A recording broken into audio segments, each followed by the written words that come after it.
Hoje foi que eu errei. Sara Shiva, capítulo 14. Erro número 11. Não reconhecer os próprios erros. Pais que não sabem pedir perdão e que não se humilham. E não entristeçais o Espírito Santo de Deus, no qual estáis selados para o dia da redenção. Toda a amargura, ira, cólera e gritaria, blasfêmia e toda malícia sejam tiradas dentre vós. Antes sede uns para com os outros, benignos, misericordiosos, perdoando-vos uns aos outros, como também Deus os perdoou em Cristo. Efésios 4, 30, 31 e 32. Todo o processo de restauração começa com o perdão. O perdão começa dentro de nós com o arrependimento. O arrependimento vem quando tomamos a decisão de reconhecer os nossos erros, nossos pecados e nos humilharmos perante o Senhor. Perdoar é uma decisão, você escolhe perdoar. Isso significa, falando sobre relacionamentos de uma forma geral, isso significa que você precisa andar junto com a pessoa outra vez? Não, significa que você não vai colocar mais como dívida aquela situação que aconteceu entre você e aquela pessoa, mas não necessariamente significa que o relacionamento será restaurado. Se os pais eles quiserem fazer esse caminho e tentar conseguir a restauração, não há outro caminho senão passar pela ponte do arrependimento e perdão. O perdão é um dom divino, ele não vem por sentimento, ele vem por fé.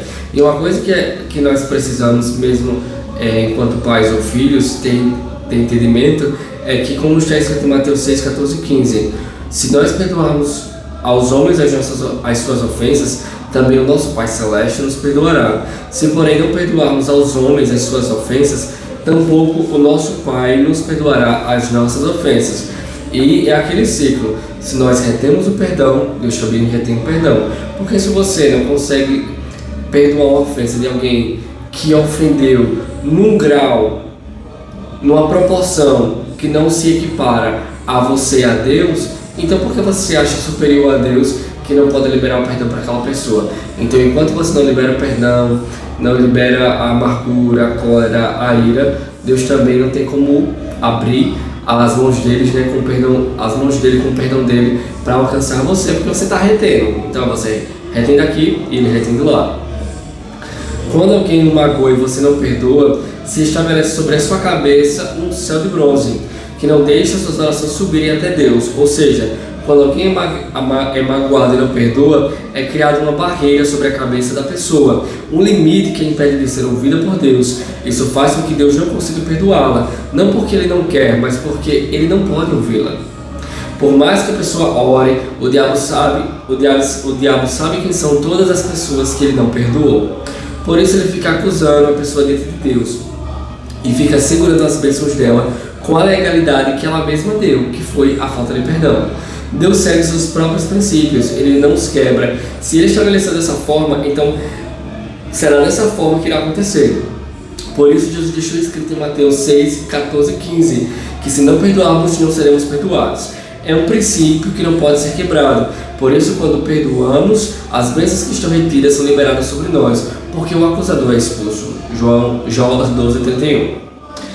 No caso dos pais, uma maneira que você deve fazer para chegar no seu filho, para fazer esse caminho de volta, você tem que listar todos os seus erros, você dá nome aos bois, você fala: olha, meu filho, eu quero pedir perdão a você, porque naquele dia eu agi dessa maneira com você, foi uma maneira infantil da minha parte, imatura, não deveria ter feito isso.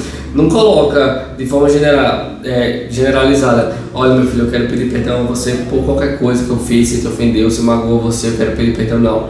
Quando você vai pedir perdão para qualquer pessoa, você dá nome ao que aconteceu, você fala o que aconteceu. E outra, você não tenta se justificar, porque se você começa a falar: não, eu quero pedir perdão por aquele dia que eu gritei com você, mas eu gritei com você porque você estava fazendo coisas que não me agradavam, ou eu gritei com você naquele dia porque eu estava muito estressado do trabalho e quando chegou em casa estava acontecendo outras coisas aqui que eu fiquei sobrecarregado. Dessa maneira você não está pedindo perdão, porque é um pedido de perdão ou uma justificativa que você quer dar. Se humilhar na prática é o ato de não se justificar em nada. Ainda que tenhamos razão, quando nos humilhamos não usamos justificativas, pelo contrário, assumimos a responsabilidade pelos nossos erros e ponto final. Eu errei, eu fiz isso, fui um imbecil, me perdoe. É assim que faz o caminho. Como os nossos filhos nos veem? Qual é a imagem que eles têm de nós? Porque se nós somos aqueles pais que nós nunca erramos, na verdade nunca admitimos que erramos, quando erramos não pedimos perdão, andamos adiante como se nada tivesse acontecido, os nossos filhos, eles vão pensar, como é arrogante, ignorante, como só pensa em si, como não se preocupa com os meus sentimentos. Independente daquilo que nós façamos, os nossos filhos, eles vão ter uma imagem nossa, um pensamento ao nosso respeito. Nossos filhos, todo mundo.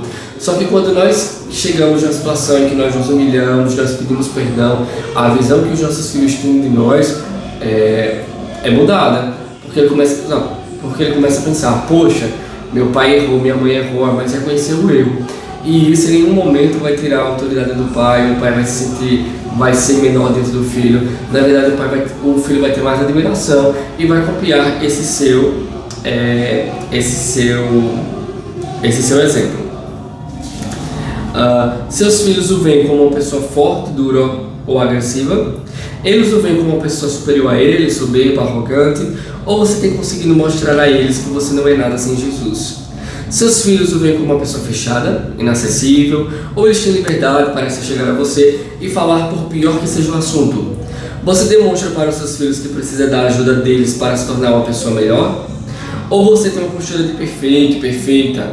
Alguma vez na vida você já pediu perdão aos seus filhos pelos seus erros? Ou será que você acha que nunca errou com eles?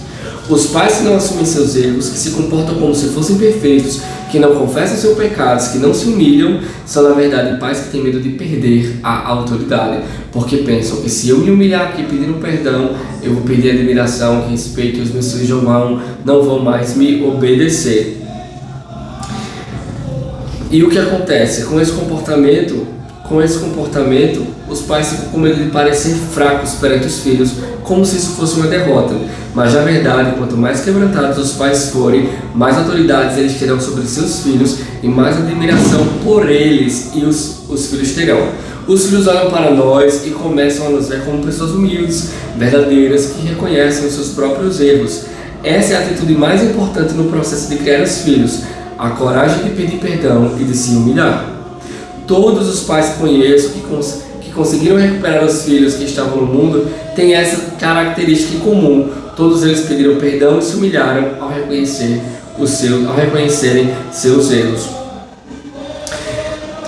A palavra fala lá em Tiago 4, 9, 10. Afligi-vos, lamentai, chorai, converto o vosso riso em pranto e a vossa alegria em tristeza. Humilhai-vos na presença do Senhor e Ele vos exaltará.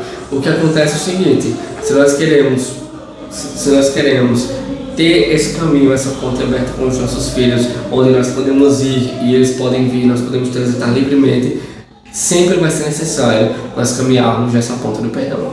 E é isso aí, pessoal. Sejam abençoados na prática da palavra. Valeu, partiu.